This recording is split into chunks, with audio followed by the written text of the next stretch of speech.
Subscribe to my channel for more amazing content.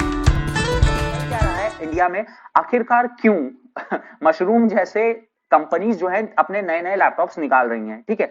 आखिरकार क्यों अब ये जो है इतना इजी हो गया है नए नए लैपटॉप्स को right from the scratch design करना, मैन्युफैक्चर करना और उन्हें मार्केट में उतारना, ठीक है। देखिए इसको मैं एग्जांपल के थ्रू आपको बता देता हूं।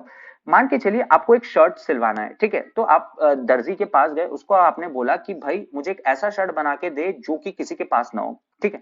तो दर्जी क्या करेगा, ठीक है आप डिजाइन करने के भी मुझे पैसे दे दीजिए, मतलब दर्जी ने आपसे ये बोला कि ठीक है मैं डिजाइन भी करके दूंगा, बना के भी दूंगा। तो यहाँ पे कॉस्ट किसकी होगी, कॉस्ट ऑफ मटेरियल होगी बनाने की और साथ में कॉस्ट ऑफ डिजाइन की भी होगी। तो सेम थिंग इंडियन मार्केट में दोस्तों अब दबदबा चल रहा है ओडीएम्स का, ठीक है। काफी सारे अब जो चाइनीज मैन्युफैक्चरर्स थे जो कि पहले ओईएम थे, जो कि पहले सिर्फ चीजों को बनाते थे, ठीक है।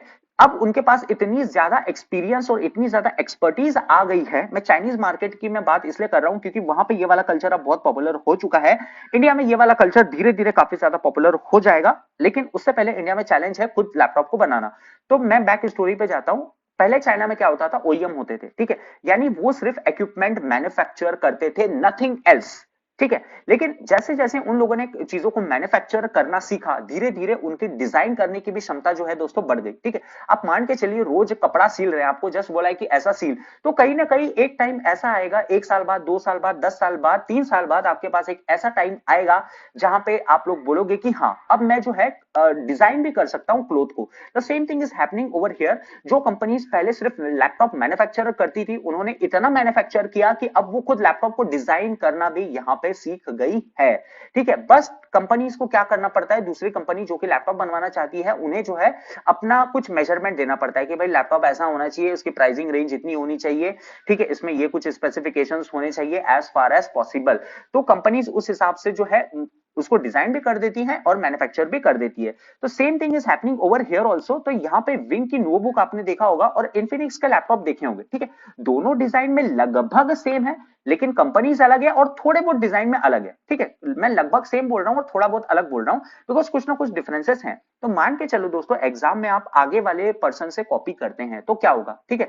आप क्या करोगे, एग्जैक्ट नकल नहीं मारोगे, ठीक है। क्यों नहीं मारोगे, आपको मालूम है कि टीचर जो है पकड़ लेगा, कॉपी चेक करते वक्त देखेगा दोनों के आंसर सेम है, तो चोरी पकड़ी जा सकती है। Same thing is happening over here also. तो ओडीएम क्या करते हैं, अब मान के चलो इनके पास इन्फिनिक्स आई और इनके पास जो है दोस्तों विंग्स भी आई कि हमें जो है एक नुवो बुक करके लैपटॉप लॉन्च करना है। तो ओडीएम क्या करेगा, अभी इनके ओडीएम का नाम सामने नहीं आया हुआ है, तो ओडीएम क्या करेगा दोस्तों, देखिए वो भी कोई अलग से डिजाइन नहीं करेगा, ठीक है। उसके पास जो इन्फिनिक्स के लैपटॉप के डिजाइन होंगे ना, वो भी क्या करेगा, इन्हीं लोगों को वो डिजाइन में कुछ थोड़ा बहुत फेरबदल करके दे देगा ताकि चोरी पकड़ी ना जाए और ये क्लेम ना किया जा सके कि भाई डिजाइन जो है दोनों का मतलब exactly A to Z laptop same है, ऐसा नहीं कर सकते वो लोग, ठीक है।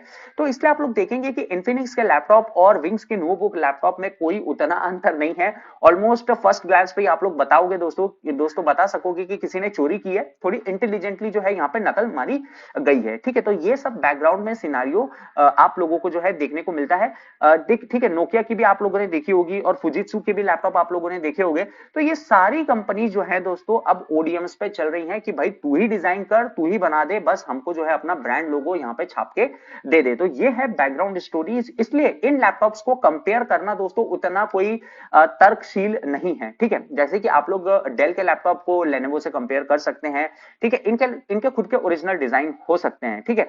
वहां पे कंपैरिजन करने का तात्पर्य है, लेकिन आप लोग अगर इन्फिनिक्स को नुवो बुक से कंपेयर करोगे तो कोई उतना ज्यादा सेंस नहीं बनता है। तो इन सब कंपैरिजन से आप लोगों को जो है एज फार एज पॉसिबल यहाँ पे दूर होना चाहिए। आप लोग खुद अगर दोनों के स्पेसिफिकेशंस देखेंगे ना तो आप लोगों को पता लग जाएगा कि भाई कोई ना कोई यहाँ पे इंटेलिजेंटली नकल मार रहा है। आपका क्या मानना है इन लैपटॉप्स के बारे में, मुझे जो है कमेंट सेक्शन में जरूर लिखकर बताइए।